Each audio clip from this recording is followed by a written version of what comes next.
Mag and Mac here with you on Birds 365. Just tuning in, Eagles made a major addition yesterday, picking up Kevin Byard in a deal with the Tennessee Titans. Joining us is a guy who knows the newest Eagle quite well. He's been covering him for the last several years down there in Tennessee. Our buddy Turron Davenport from ESPN joins us here on Birds 365. Turron, I saw your tweet shortly after the trade was announced that you lost a good guy in the locker room, a guy that you could talk to and have a face-to-face, heart-to-heart, hang with you after a game, win or lose. How big a presence is Byard in a team's locker room that you've been able to witness the last couple of years? Yeah, Kevin Byard was a huge presence in the locker room. He's somebody where you would see him, they would have 5 minutes before it's time to go out to practice. And, open locker room, you got about 45 minutes or so to talk to the players. And he'll be one of the first ones that people go to, and he would field scrums at his locker, like in waves. And he just would stand there and just eat it all up and just continue to answer the same question 3 or 4 times. Then after that, if you have a question, you could always go over to him, hey, KB, what did you see on this play? And he was really good from that perspective as far as just always making sure. In fact, we have an award here, the PFWA. You have your good guy award for each locker room, and he won the first good guy award. We had Eddie George come in and present it to him. So that just tells you right there. Turron, good seeing you. First of all, sir. I get and tell me if I'm wrong here, because you were here covering Malcolm Jenkins. I get a Malcolm Jenkins vibe with Byard as far as a team leader. I believe 5-time captain. What am I missing here? Guy makes plays. He's durable. I get the fact that Tennessee doesn't think they're ready to compete. I get the fact that he's 30. I get the fact that he's expensive. But boy, I mean, from our perspective here in Philadelphia, we're like, Howie did it again. Why is Rand Carthon giving the Eagles a gift like Kevin Byard? Well, this is something that kind of came up in the offseason about a $19 million safety. And the team just they're not going to swallow that salary next year. So it's something that they approached him about taking a pay cut, and he initially balked at it and then did. And this is a team that doesn't have, they only had 6 draft picks. So now, this boosts them up to 8. They're rebuilding. They really like, if you remember a few years ago, Elijah Molden coming out of Washington. They like him. Edmonds, we'll see what he has, Terrell Edmonds, coming in. But I think when you look at the organization, they're turning the corner and they're going towards a youth movement. And that's pretty much what it is. They have another young safety that they like out of Western Kentucky. He actually played linebacker last year. His name is Matthew Jackson. He's another one that they really like. So there's a bunch of guys in that mix, young safeties. Monty Hooker is obviously a top-level safety who will kind of take over as the captain of that secondary. John made a comparison for you, Turn to Malcolm Jenkins, leadership role. The thing that jumps out to me about Byard, which is very Malcolm-like, is he never leaves the field. And now Malcolm used to go above and beyond and play special teams too. He'd play like basically every snap that wasn't offensive. But he never got hurt, and Byard never gets hurt either.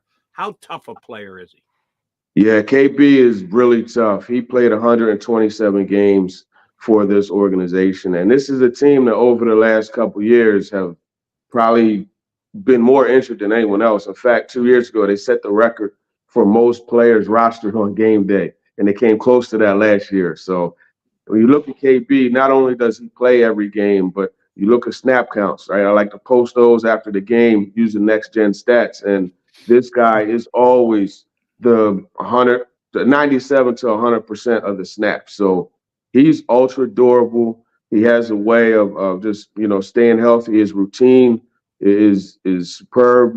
He's over the last couple of years changed his diet and really slimmed down and just, became more deer-like as far as his build is concerned. And he's still a good player. He may not get the buku interceptions that he used to, but he's still a very good player.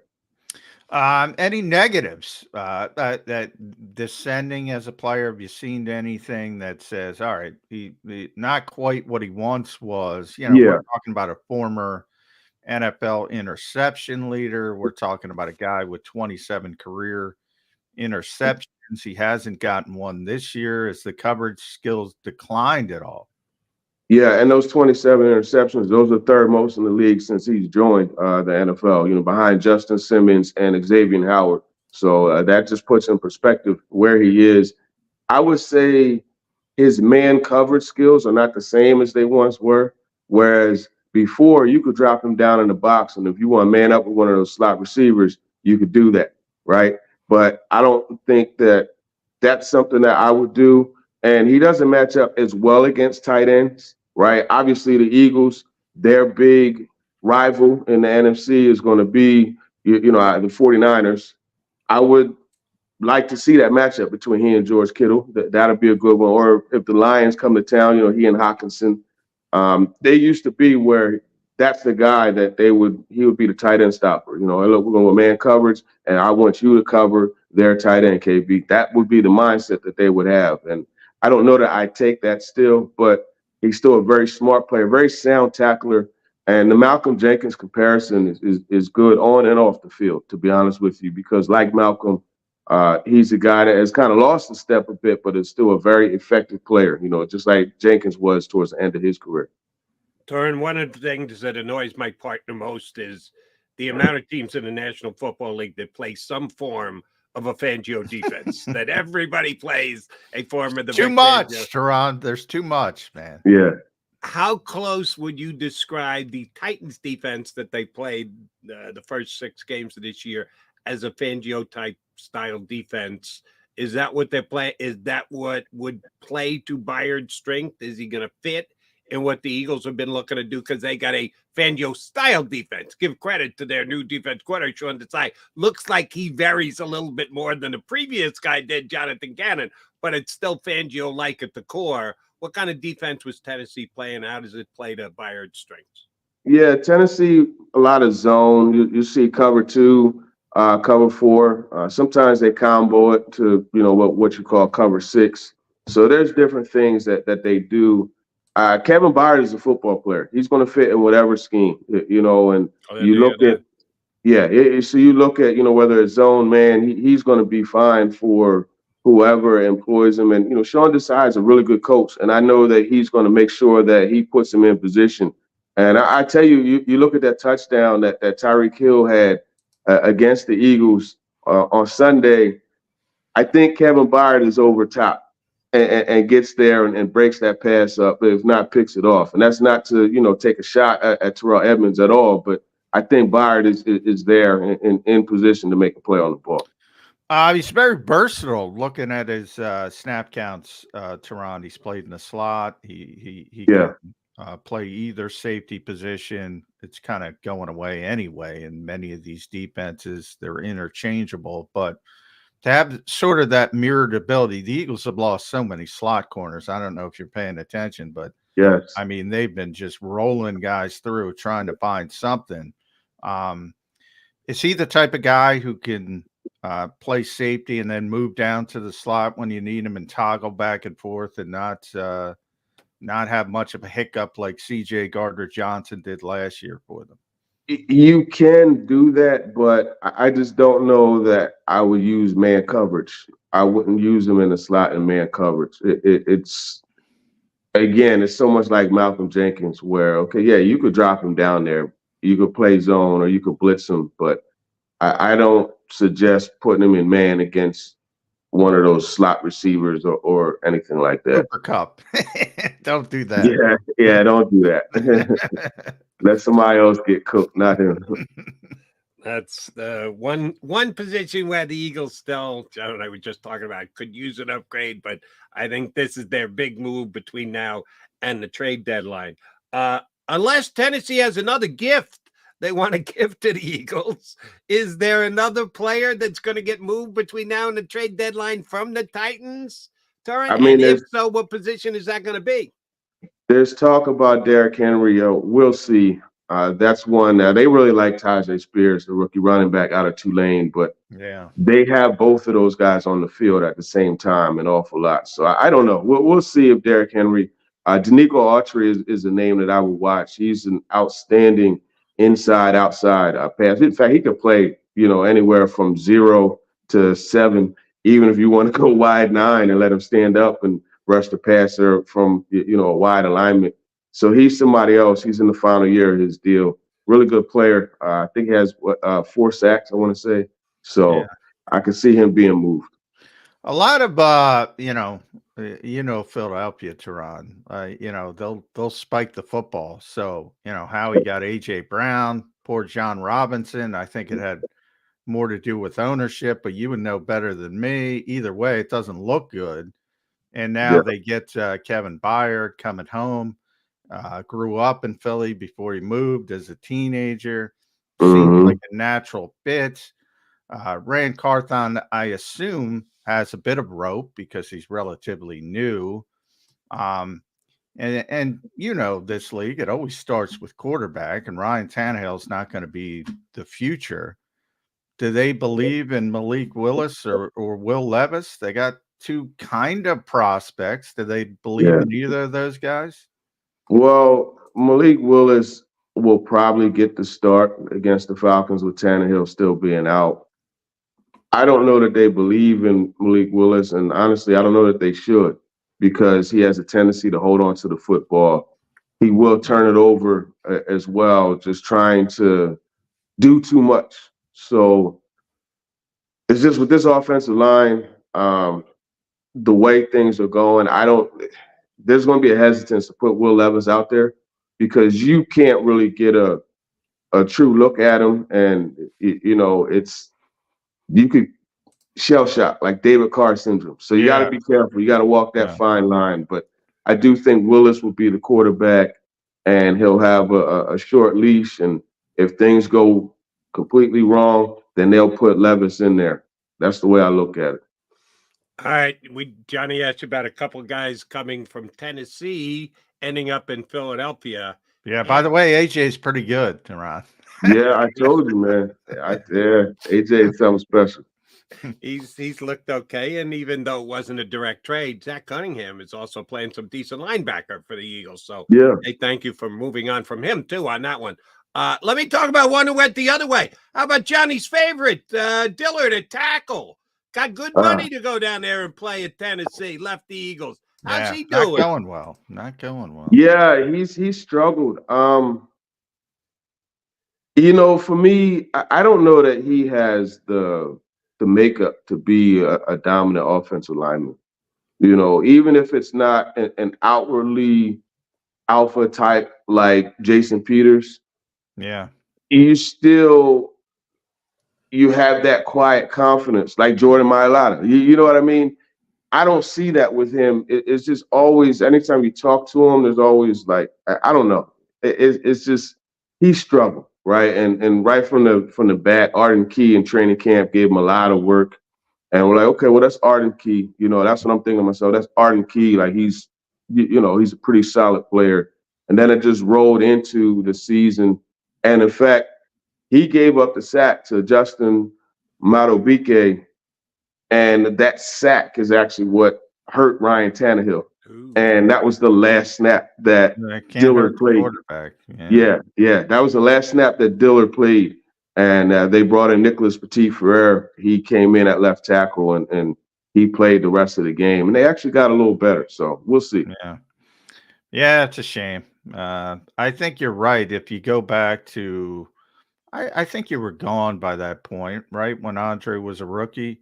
Yeah, you talking about the fight with the fight, and one of the Inquirer photographers got a picture where it looked like he was crying, and that did not go over well.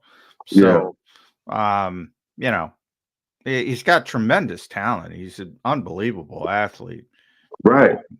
And the Eagles wanted him to be the starting left tackle. I mean, they gave him every opportunity. I remember. I remember.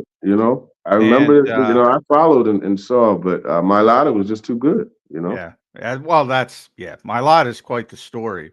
But people and rightfully so, because Jeff Stoutland, and if he's not the best offensive line coach in football, he's on the very short list of guys. And if he can't get stuff out of you, maybe I should have paid more attention to that. Maybe Tennessee, because they gave him quite a contract as well. Well, they could get out of it. It's essentially a 1-year deal. He'll probably be gone after this season. Yeah. It's a shame. But, overall, now, obviously, right now, they're in last place in the AFC South. Jacksonville looks like the class of that division. Mm-hmm. Is this pretty much an acknowledgement that, all right, we're tearing this thing down, we're going to rebuild? Well, that's going to be the big question for Mike Vrabel today. Getting ready to go over to Tennessee State's football team practice, and then from there I'm going over to the facility, and we have Vrabel speaking today. So that's really the question. You know what I mean? It's how do you tell your guys that you're not giving up after trading one of the team captains? Yeah. Is Vrabel there for the long run? I think so. Yeah, I think he is. There was some speculation that he could go to New England to replace Belichick, but I don't think that's happening. Vrabel and Rand Carthon, they're what they call a collaboration, and I think that's going to be the combo for years to come. At T Davenport _NFL. Make sure you follow Turron, longtime Eagles fans. Remember him covering this team. Did a tremendous job doing a great job for ESPN down in Nashville. It's always good to see you, Turron. I will leave it. I will leave it here with you. And one more question about your wheelhouse now, the Titans and Mike Vrabel, because when you have that changeover in power, and it was Mike Vrabel, John Robinson, usually, and we went through it here in Philadelphia, it can work. Howie's been here over multiple coaches, but you tend to have that power, that give and take. Who's in charge in Tennessee? Who's got more pull, Vrabel or the GM Rand Carthon? Well, that's the thing that's intriguing, because you really don't know. Ultimately, the decision is up to Amy Adams-Strunk, the controlling owner, but they're so focused on collaboration, it's not clear who has more pull. I think Andre Dillard's a good example, whereas I don't think he's a Vrabel guy, but they brought him in and he got every chance to start. But then you have other guys like Jack Gibbons, who was an undrafted free agent 2 years ago, and he's a starting inside linebacker. So it's give and take. There's examples of where you could point to and say, hey, that's Mike Vrabel all over that, or hey, that's Rand Carthon all over that. Azeez Al-Shire, Arden Key, connections right to Rand Carthon from 49ers days. So there's give and take, honestly. All right, last thing for me, Turron, two-part question, and one I'm going to give my partner a helping hand here. How far from your house, where you're sitting right now, to Murfreesboro, Tennessee? Yeah, I heard you talking about that. So Kevin Byard, they gave him the key to the city. They call him the mayor of Murfreesboro. Yeah. He got a key. I was at his camp when he got the key. Yeah. So that's about with traffic. Like if I were to go right now, it'd probably be about 45 minutes. Yeah, it's kind of like going from Philly to Westchester. It's kind of like that. Okay. Thank you for translating. Yeah. Made it very easy for the entire Delaware Valley to understand. There you go. Good job out of you. And here's the key. So McMullen can ingratiate himself when he sees Byard in the locker room. Where's the best eats in Murfreesboro? If you're going out to get a good meal in Murfreesboro, where are you going? So John can go to Kevin and go, hey, Kevin, when was the last time we were at blank? Fill in the blank. Give me the best place to eat in Murfreesboro. I can't help you on that one. Oh, man. I don't go to Murfreesboro. But I thought you were a foodie. I thought you know the best place to eat. I am a foodie, but just Murfreesboro. I stay within my 25-minute radius, man. You go in, See, Kevin Byard, get a key and get the hell out, huh? There's That's plenty it. there's plenty of good places to eat in Nashville. So Exactly. you don't have to go to That's One true. thing Yeah, you you got can enough do, good you places in there. ask him about number 20, how he wore number 20 at Murfreesboro, at MTSU. That's his number retired. His number was retired. And he's a big Brian Dawkins and Ed Reed fan, but Troy Polamalu was his favorite safety. So you can ask him about, That's wearing good, number 20 that's and good beat up. intel. I Yeah, appreciate that, Turron. no problem. And Reed Blankenship followed him. He Exactly. replaced Kevin Byard. Which is Blankenship's a player. crazy. You were talking about Iowa tight ends, George Kittle, TJ Hawkinson last night, squaring off on Monday Night Football. Iowa's tight end U. We might have to call Middle Tennessee State safety U, because Reed Blankenship can play. I don't know if you've been paying attention, but he I paid attention to Blankenship. He was hurt for a bit, but no, he's a player. I saw him play MTSU versus Charlotte. I saw him play in person. Yeah, solid player. Yeah, we've got 2 now Blue Raider safeties There in you go. Philadelphia, and we expect them to play well. We always expect you to bring info when you join us, Turron, and you've once again delivered. Thank you very much for doing. And go find out what the best place to eat is in Murfreesboro. You got to ride to Murfreesboro. You got 9 million restaurants in Nashville to get through, man. Yeah. Play a little catch up. Thanks, Turron. Turron. Great stuff. Appreciate you coming on board. Sure. Thanks, brother. No doubt. Appreciate you guys. Turron Davenport, ESPN reporter for the Tennessee Titans, here with us on Birds 365. All right, so you can't go to the restaurant. You got to go down the why does he wear the number 20 route when you talk to him about the mayor of Murfreesboro. Yeah. Why didn't Reed get that title? Yeah, Reed, Kevin was only a 4-year starter. Reed was a 5-year starter. Yeah, and apparently the elections, if you're elected mayor, you get a 10-year run. So the office wasn't open yet for Reed. He's McMullen. I'm McDonald. You got the Mac and Mac guys here on Birds 365. Come back, talk a little bit more. We haven't even gotten into what Nick Sirianni said. He didn't say anything about the new safety he was getting his hands on, even though everybody there seemed to know that it had happened. We will talk some Nick Sirianni when we come back here on Birds 365.